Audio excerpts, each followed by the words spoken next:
नमस्कार दोस्तों, आज राजस्थान विश्वविद्यालय छात्र संघ के अध्यक्ष, निवर्तमान अध्यक्ष कह सकते हैं क्योंकि चुनाव नहीं हो रहे, ऐसे में निवर्तमान अध्यक्ष निर्मल चौधरी को पुलिस ने उस समय हिरासत में ले लिया जब वह परीक्षा देने राजस्थान विश्वविद्यालय पहुंचे थे। और उस दौरान विधायक अभिमन्यु पूनिया जब वहां पहुंचे तो उनको भी पुलिस साथ ले गई, लेकिन बाद में पुलिस ने स्पष्ट किया कि अभिमन्यु पूनिया जबरन पुलिस की गाड़ी में बैठे थे। बाद में अभिमन्यु पूनिया पुलिस हिरासत में नहीं थे और सीधे बाहर आ गए। यह कहानी सुबह सुबह की हुई। बाद में पहले चर्चा यह चली कि डॉक्टर राकेश बिश्नोई प्रकरण को लेकर जयपुर में जो आंदोलन चल रहा था, उस दौरान निर्मल चौधरी की पुलिस अधिकारियों से तनातनी हुई थी। ऐसे में पुलिस ने उन्हें राजकार्य में बाधा का जो मुकदमा दर्ज किया था, उस दौरान उस मुकदमे में हिरासत में लिया। लेकिन पुलिस ने स्पष्ट किया कि 2022 का एक मुकदमा है जिसमें पुलिस की गाड़ियां तोड़ी गई थी। उस मामले में निर्मल चौधरी को हिरासत में लिया गया। अब यहां पुलिस स्पष्ट रूप से गलत नजर आ रही है, और गलत इसलिए नजर आ रही है कि 2022 का मामला है और निर्मल चौधरी कहीं फरार नहीं था, कोई वारंटी नहीं था। इसके बावजूद उस मामले में निर्मल चौधरी को हिरासत में लेने में आखिरकार पुलिस को 3 साल क्यों लग गए, और पुलिस की इस कार्रवाई पर इसलिए अब सीधे सीधे सवाल उठ रहे हैं। यह प्रकरण पुलिस और निर्मल चौधरी के बीच का हुआ, लेकिन अब निर्मल चौधरी की हिरासत में लेते ही पूर्व मुख्यमंत्री अशोक गहलोत, राजस्थान प्रदेश कांग्रेस अध्यक्ष गोविंद डोटासरा, कई विधायक, पूर्व विधायक और सचिन पायलट जो कांग्रेस महासचिव है, वे निर्मल चौधरी के पक्ष में अचानक बोले और पूरे मामले को अलोकतांत्रिक और बदले की भावना का बता दिया। और नेताओं को अपने समर्थकों के पक्ष में बोलने में कोई बुराई भी नहीं है, बोलना ही चाहिए। लेकिन जैसे ही नेताओं के ये बयान आए, बाकियों की तो छोड़िए, लेकिन सचिन पायलट के बयान के साथ ही अचानक नरेश मीणा की पोस्ट एक्स पर और सोशल मीडिया अन प्लेटफॉर्म पर आने लग गई, और बहुत सारे समर्थकों ने सवाल कर दिया कि नरेश मीणा ने भी तो सचिन पायलट के लिए ड्रम भरकर खून दिया था। उस जमाने में झंडे लगाए थे सचिन पायलट के, जब सचिन पायलट मानेसर चले गए थे, कोई झंडा लगाने को तैयार नहीं था। और अचानक एक बहस छिड़ गई कि निर्मल चौधरी और नरेश मीणा के बीच में अलग अलग बयान आना और नहीं आना, और दोनों के बीच में जो भाव रखा गया है नेता की तरफ से, उसे लेकर अचानक बहस छिड़ गई। अब कई लोगों ने कहा कि नरेश मीणा कांग्रेस का बागी था, ऐसे में सचिन पायलट उसके पक्ष में नहीं बोल सकते थे, और नहीं बोला। सही है, छबड़ा में नरेश मीणा ने चुनाव लड़ा बागी होकर, कांग्रेस हारी, 2 सीटों पर सीधा सीधा नुकसान पहुंचाया। लेकिन फिर कोटा में कांग्रेस उम्मीदवार प्रहलाद गुंजल से कंधा मिलाकर नरेश मीणा लड़ा। उसके बाद देवली उनियारा चुनाव में नरेश मीणा फिर बागी हो गया। ऐसे में सचिन पायलट कैसे नरेश मीणा के पक्ष में बोल सकते हैं? बिल्कुल सही कहा है, लेकिन कुछ लोगों ने याद दिला दिया कि हां, नरेश मीणा बागी है निश्चित तौर पर, लेकिन निर्मल चौधरी क्या एनएसयूआई के टिकट पर अपेक्स अध्यक्ष पद का चुनाव जीतकर आया है? अब यह बहस छिड़ गई तो रिकॉर्ड देखा हमने तो 2022 में राजस्थान विश्वविद्यालय का अंतिम चुनाव हुआ था, और उसके बाद अभी चुनाव पर रोक लगी हुई है। और उस चुनाव में निर्मल चौधरी निर्दलीय के तौर पर अपेक्स अध्यक्ष पद जीता था, और एनएसयूआई के खिलाफ चुनाव लड़कर जीत दर्ज की थी निर्मल चौधरी ने की, यानी कि कांग्रेस के अधिकृत छात्र संगठन के खिलाफ बागी जाकर निर्मल चौधरी ने चुनाव जीता था। और इस चुनाव की एक खासियत और है कि सचिन पायलट कैंप के मुरारीलाल मीणा जो सांसद हैं, उनकी बेटी ने भी चुनाव लड़ा था, और उस चुनाव में नरेश मीणा मुरारीलाल मीणा की बेटी के साथ पूरी ताकत से लगा था। सिर्फ नरेश मीणा नहीं लगा था, उस विश्वविद्यालय के चुनाव में आज जो बहुत सारे छात्र विश्वविद्यालय से जुड़े हुए या एनएसयूआई से अभी या पहले जुड़े हुए थे, वे भी मुरारी लाल मीणा की बेटी जो एनएसयूआई के खिलाफ चुनाव लड़ रही थी उस चुनाव में पूरी भूमिका निभा रहे थे। यानी कि नरेश मीणा को बागी जो बता रहे हैं उसका जवाब नरेश मीणा समर्थकों ने दे दिया कि बागी तो निर्मल चौधरी भी था, लेकिन चूंकि निर्मल चौधरी चुनाव जीत चुका है, विश्वविद्यालय का अध्यक्ष बन चुका है, ऐसे में उसे भाव ज्यादा दिया गया है। यह सीधे सीधे नरेश मीणा समर्थकों का कहना है।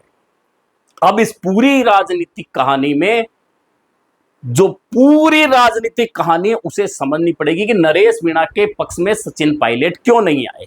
दरअसल पूरी कांग्रेस की एक कहानी है कि कांग्रेस में विधायक या सांसद कोई हो जाता है या उस क्षेत्र में सिर्फ प्रत्याशी होकर हार भी जाता है तो पूरी कांग्रेस उस एरिया की उसके हवाले हो जाती है। और नरेश मीणा के मामले में चूंकि हरीश मीणा के खिलाफ उतरकर और नरेश मीणा ने ताल ठोकी थी, ऐसे में हरीश मीणा जब खिलाफ हैं तो सचिन पायलट हो, गोविंद डोटासरा हो, अशोक गहलोत या कांग्रेस का कोई भी नेता कैसे नरेश मीणा के पक्ष में बोल सकता है। लेकिन इसके बावजूद भी प्रहलाद गुंजल, अशोक चांदना, हरिमोहन शर्मा, प्रताप सिंह खाचरियावास ने खुलकर नरेश मीणा के पक्ष में आवाज उठाई थी।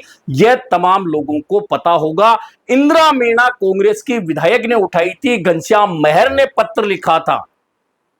यह वे लोग हैं जो कांग्रेस में रहते हुए भी नरेश मीणा के पक्ष में या तो सरकार को पत्र लिख रहे थे या खुलकर बोल रहे थे या बयान दे रहे थे। लेकिन हरीश मीणा, मुरारी लाल मीणा और सचिन पायलट ऐसे नेता थे जो अब तक नरेश मीणा प्रकरण में एक भी शब्द बोलने से बचते रहे हैं। लेकिन अब अचानक नरेश मीणा का मामला इसलिए वापस आ गया कि निर्मल चौधरी की हिरासत में लेने के साथ ही अचानक बयान पे बयान कांग्रेस नेताओं के आने लगे हैं।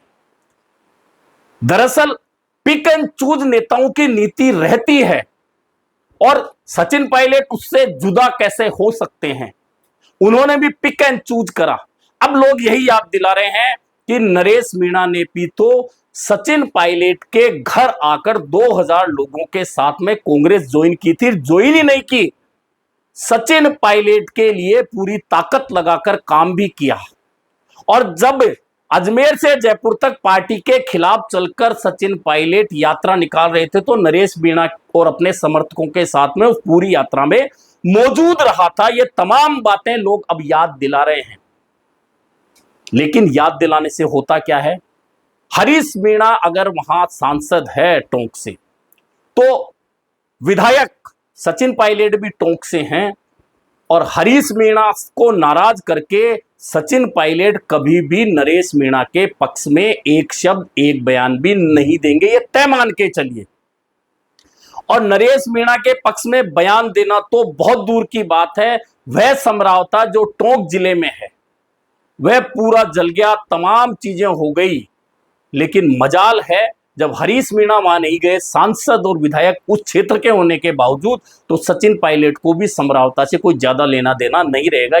क्योंकि बात वही है कि हरीश मीणा को सचिन पायलट कैसे नाराज कर सकते हैं, क्योंकि हरीश मीणा मानेसर में सचिन पायलट के साथ थे।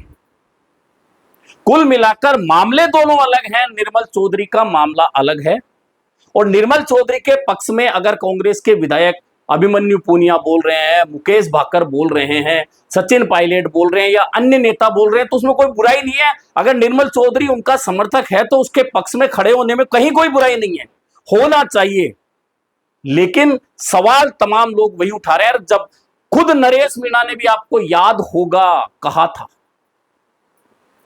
कि जब भी मुकेश भाकर सहित अन्य नेताओं ने विश्वविद्यालय का चुनाव लड़ा तो नरेश मीणा ने उनके साथ खड़े होकर कंधे से कंधा मिलाकर काम किया था। वे आज एमएलए बन गए लेकिन कोई भी मेरे पक्ष में नहीं बोल रहा है। वह बात आज बहुत स्पष्ट रूप से सामने आ गई कि जब निर्मल चौधरी का मामला आया तो तमाम नेता खड़े होकर न सिर्फ पक्ष में बोले बल्कि पुलिस कमिश्नर तक जाकर आ गए। लेकिन नरेश मीणा अपने समर्थकों के दम पर ही लड़ाई लड़ रहा है। नरेश मीणा के समर्थक आज उसी लड़ाई को फिर सोशल मीडिया के जरिए लोगों को याद दिला रहे हैं कि बड़े नेता जिस तरह से पिक एंड चूज कर रहे हैं, समय आने पर हर बात का जवाब समय देगा।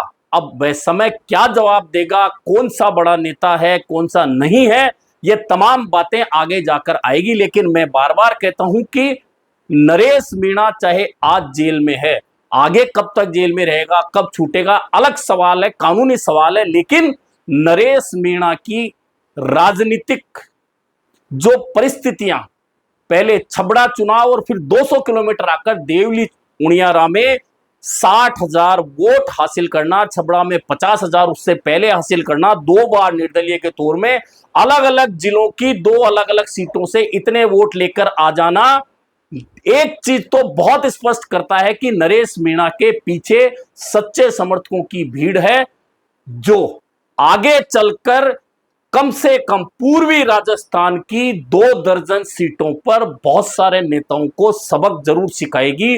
अब इस बात को नेता कब समझेंगे, कैसे लेते हैं, अलग बात है। लेकिन चूंकि जब हरीश मीणा देवली उनियारा में कह रहे थे कि क्या फर्क पड़ता है, वह फर्क देख लिया होगा जब कांग्रेस का उम्मीदवार 30,000 पे सिमट गया और नरेश मीणा 60,000 पार गया, तो तमाम लोगों ने यह फर्क देख लिया होगा। और फिर भी अगर अभी तक कांग्रेस नेताओं को ये बात समझ में नहीं आ रही, तो हो सकता है 2028 का चुनाव बहुत सारे नेताओं की आंख खोल ले।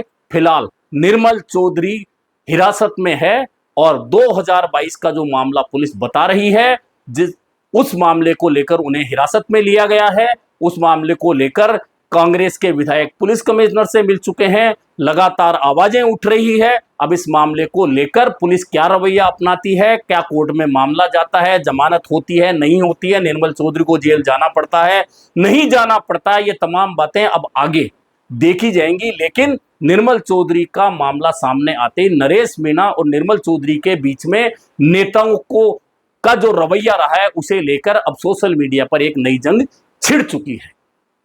अभी के लिए इतना ही, फिर मिलेंगे नए मुद्दे पर चर्चा के साथ।